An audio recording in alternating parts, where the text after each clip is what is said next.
जिसकी पहचान प्रधानमंत्री से हो उसे आपके आसपास की पुलिस, ट्रैफिक पुलिस परेशान कर सकती है। जिनकी कोई पहचान नहीं है उन्हें तो चलो लाइसेंस दिखाओ, ये दिखाओ, वो दिखाओ, परेशान किया जा सकता है। पर जिसकी पहचान ऊपर हो उसे कोई रोके भला? हाँ जी, बस जिसकी पहचान कन्हैया से है उसे दुख क्या परेशान करेंगे, उसकी पहचान भगवान से। इसलिए भगवान से जिसका संबंध होता है ना उसे राहु परेशान करते हैं, ना तो केतु परेशान करता है, ना तो शनि की दशा परेशान करती है, ना तो कोई और परेशान करता है।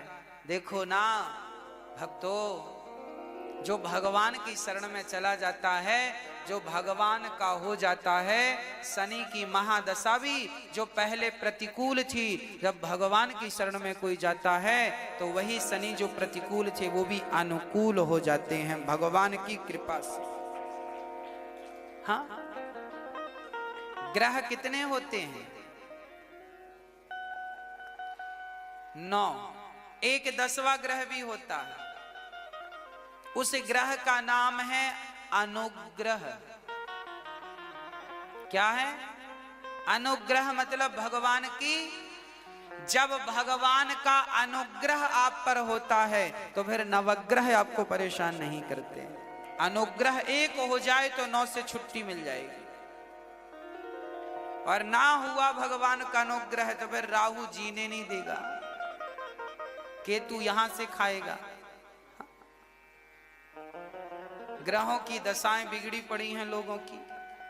क्यों बिगड़ी हैं? क्योंकि अभी तक आप पर ईश्वर का अनुग्रह नहीं हुआ। अनुग्रह कब होगा? जब सच्चे भाव से भगवान के हो जाओगे। प्रभु मैं आ गया हूं आपका बनने के लिए, आपका हो गया बस। कहने से नहीं। देखो कहने से तो आदमी कुछ भी कह देता, मैं तुम्हारा हूं, पर रियल भीतर से जब आप भगवान के बन जाएंगे तब काम बनेगा। अच्छा, महाभारत से ही भागवत क्यों प्रारंभ हुई? महाभारत की कथा से क्यों प्रारंभ हुई? देखो, भागवत 3 दिन हो जाती है तब चौथे दिन भगवान कृष्ण का जन्म होता है, जबकि कथा उसकी है तो जन्म पहले ही दिन हो जाना चाहिए, चौथे दिन जन्म होता है। तो 4 दिन 3 दिन बाद चौथे दिन भगवान का जन्म क्यों होता है भागवत जी में? इसलिए होता है कि जब आप बैठते हैं ना तो पहले उस कमरे की साफ सफाई कर लेते हैं जहां आप बैठते हैं। तो 3 दिन आपको भागवत पहले आपके हृदयों को साफ करने में लगाती हैं। जब साफ सुथरा हृदय होगा तब चौथे दिन भगवान का प्राकट्य आपके मन मंदिर में हो जाएगा, अवतार हो जाएगा। तो ये साफ सफाई चल रही है अभी तो ठाकुर जी आएंगे, उनके पहले तैयारी तो कर लो। भगवान आएंगे, तैयारी अपने हृदयों को बिल्कुल साफ सुथरा बना के ठाकुर जी आए और सीधे मन मंदिर में बैठ जाएं। अभी तैयार नहीं है हृदय हमारा, तो आइए तैयारी करते हैं। भागवत से क्यों शुरू की महाभारत से भागवत जी को? क्योंकि महाभारत का इस महाभारत के इस प्रसंग से आपका विश्वास दृढ़ बनने वाला है। महाभारत कितना विषम था, विशाल था। 11 अक्षौहिणी सेना कौरवों के पास थी और मात्र 7 अक्षौहिणी सेना पांडवों के साथ थी। इतना भेद था। कौरवों की सेना बड़ी थी, कौरवों की सिर्फ सेना बड़ी थी ऐसा नहीं, कौरवों का बल पराक्रम भी बड़ा था। हाँ जी, बड़ा। देखिए ना, पितामह भीष्म किनके साथ थे? पितामह भीष्म कौरवों के साथ थे। गुरु द्रोणाचार्य कौरवों के साथ थे। दानवीर कर्ण कौरवों के साथ थे, पांडवों का साथ देने वाला कौन था? सिवाय कृष्ण के कोई भी तो नहीं था ना। भगवान के सिवा पांडवों का बल बढ़ाने वाला कोई नहीं था। और इस बात से यहां ये चीज स्पष्ट हो गई है, ये स्पष्ट हो गया कि आप कितने भी बलशाली हों और आपके पास भगवत कृपा का बल ना हो तो आपका बल बेकार है और आप बिल्कुल निर्बल हैं। और आपके पास भगवत कृपा का बल है तो आप ही सबसे बलवान हैं। अर्जुन के पास कोई बल नहीं था सिवा कृष्ण के, पर वो कृष्ण के बल को पाकर के आपने तो इतिहास रच दिया ना। अर्जुन की गाड़ी कौरवों की सेना में कितनी अक्षौहिणी सेना थी?